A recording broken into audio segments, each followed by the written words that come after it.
Stħarriġ ippubblikat fuq il-gazzetta it-Torċa juri fiduċja b'saħħitha fil-Prim Ministru Robert Abela u l-Partit Laburista b'distak simili ħafna għal dik tal-aħħar elezzjoni ġenerali, anzi bi ftit żieda.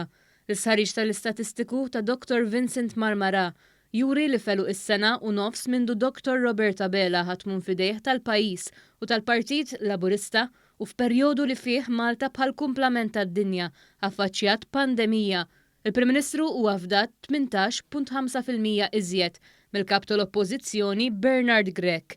Fil-fatt skont l-aħħar stħarriġ ippubblikat fit-Torċa, Robert Abela huwa fdat minn 51% li wieġbu għal dan l-istħarriġ filwaqt li Bernard Grech huwa fdat minn 32.5%. Kien hemm 9.4% li ma jafdaw lil ħadd, 5% li qalu li ma jafux, bi 2% qalu li jafdaw oħrajn. Meta niġu għal fiduċja fil-partiti politiċi, l-istħarriġ juri li l-Partit Laburista jgawdi distak ta' 13.5% fuq il-Partit Nazzjonalista. Skont Marmarà dan ifisser distak ta' 42,000 vot. Fil-fatt tal dan l-istħarriġ 55.9% ta' dawk li wieġbu qalu li se jivvotaw lill-Partit Laburista u 42.4% qalu li se jivvotaw lill-Partit Nazzjonalista. L-alleanza bejn l-Alternattiva Demokratika u l-Partit Demokratiku flimkien ma' partiti żgħar oħra kisbu l-appoġġ ta' 1.7%. Dr Marmarà spjega li hemm ċaqliqa żgħira favur il-Partit Laburista u hemm aktar votanti Laburisti li lesti joħorġu jivvotaw f'każ li ssir elezzjoni ġenerali għada. Fil-fatt skont dan l-istħarriġ il-Partit Laburista żied id-distak fuq l-aħħar elezzjoni ġenerali bi kważi 1% u l-Partit Nazzjonalista naqqas b'1.3% fuq l-aħħar elezzjoni ġenerali ta' 4 snin ilu.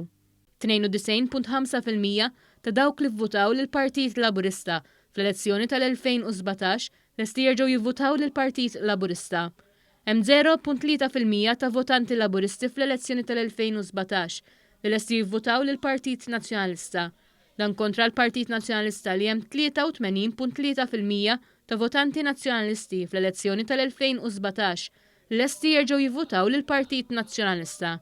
Dan fil-waqt li hemm 1.8% tal-votanti nazzjonalisti fl-2017 li lesti issa jivvotaw lill-Partit Laburista. Notevoli wkoll li 4.1% ta' votanti nazzjonalisti fl-aħħar elezzjoni ġenerali jafdaw lil Robert Abela u mhux lil Bernard Grech. Dan kontra il-0.3% ta' votanti Laburisti fl-aħħar elezzjoni ġenerali li jafdaw lil Bernard Grech.